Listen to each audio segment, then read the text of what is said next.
Delta Force is exploding in popularity. Instead of the typical launch boost and gradual dip into eventual obscurity that so many FPS titles go through, Delta Force is growing and putting in new highs for its player count. Many Battlefield fans anticipated that a free-to-play competitor could really hamper DICE's ability to recapture their larger player base, and Delta Force is shaping up to be quite the competition, at least in a specific market, and we'll discuss whether or not that's going to affect Battlefield.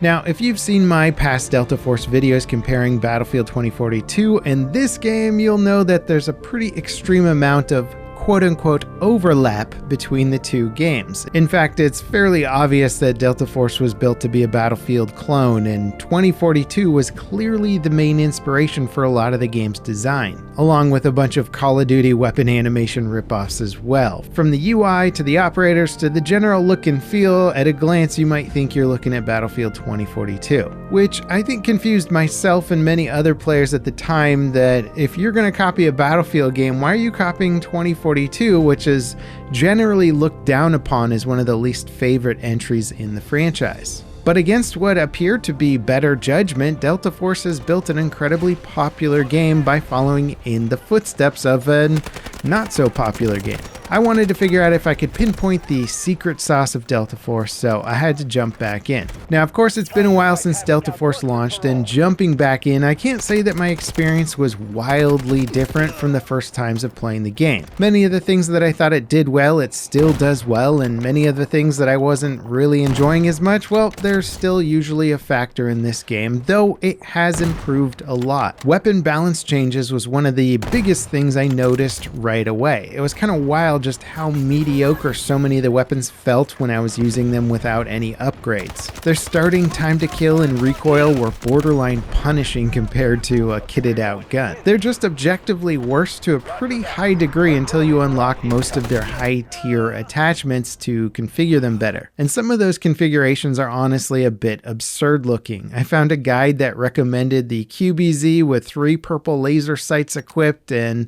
despite how it looked, it actually played pretty well. Now, to be totally fair, Delta Force does have some starter guns like the M16A4 that tend to hit like a truck. And you can also shortcut weapon progression using XP tokens to quickly rank up a gun without having to actually use it. And you can earn those tokens through gameplay, challenges, and the game's overall progression system. And while they can be a great shortcut for a new gun, you'll need to play for several hours to get enough tokens to max out the rank of a single weapon. But still, overall, when I was not using a recommended loadout, I was constantly struggling to down targets consistently, especially when the enemy had a deeply customized meta gun.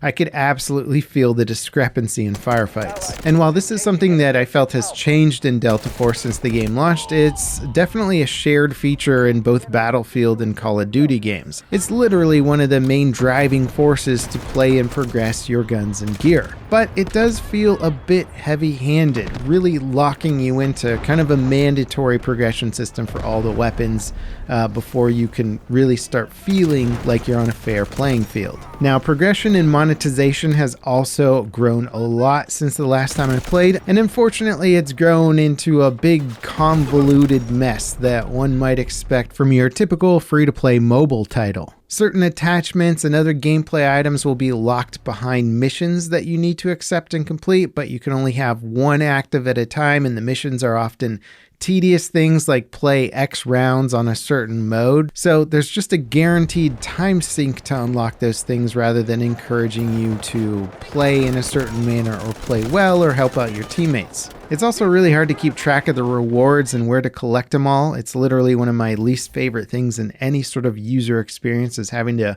navigate around menus and collect all your little rewards. And I didn't notice that I was actually just missing dozens of weapon XP tokens that I didn't know about because I wasn't checking one of those random tabs. In addition to that, there's multiple battle passes and events with their own progression, plus cosmetic bundles that have anime theme songs. I don't know just where we're going. Honestly, the cosmetic bundles on this store are so over the top that they give Warzone a run for their money. This game is loaded with cosmetics that would be kryptonite to the Battlefield fanbase. Now that said, Delta Force isn't just a game with Battlefield knockoff modes. It's also got a very pretty but ultimately mediocre campaign, and it's got an extraction shooter built in as well. I actually dipped my toes into the extraction shooter again to see what's changed, and I was reminded that this is a pretty competently designed game mode, not something that just felt like a tacked on side attraction. I could for sure see players wanting to grind and unlock more maps and gear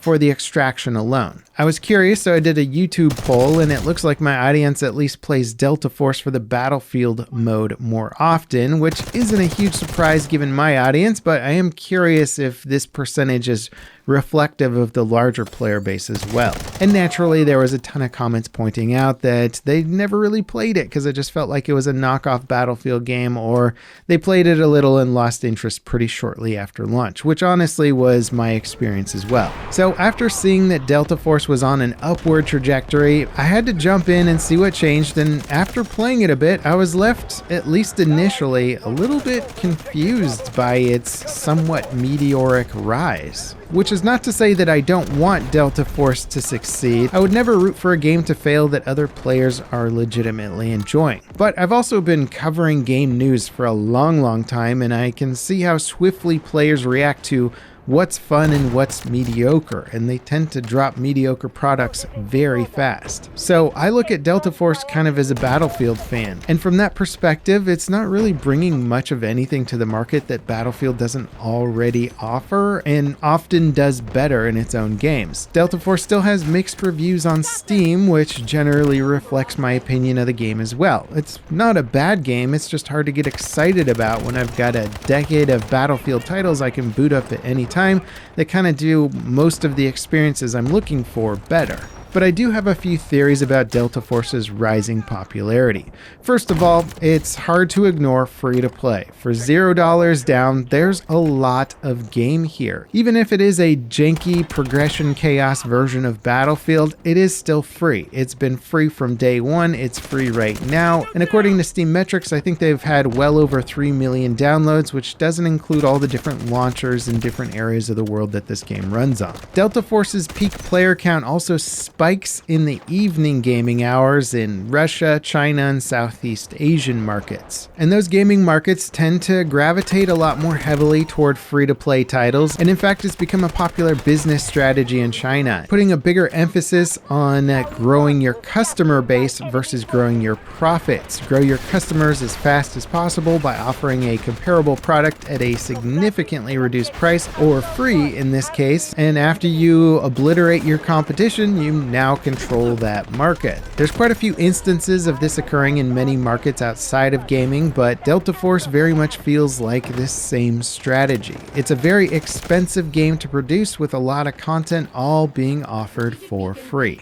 If anything, Delta Force has proven that following in the footsteps of 2042 is not actually as disastrous as many people thought it might be, just as long as you're not trying to brand the game as a Battlefield title. Operators and special abilities, goofy cosmetics, it all works as long as you're not going specifically for the Battlefield audience. Now those are my theories as to Delta Force's success, but I'd love to hear what you guys think. Do you think my analysis is off? Are you playing Delta Force right now? And if so, what attracts you to the game? Do you think you would be playing it if it wasn't a free-to-play title? Let me know in the comments. And if you enjoyed this coverage, don't forget to drop me a like, subscribe for more content like it, and up next, check out my coverage of Gray Zone Warfare's latest update. This game is really coming along, and it's something you might want to pay attention to if you like this kind of tactical milsim genre, which I definitely do.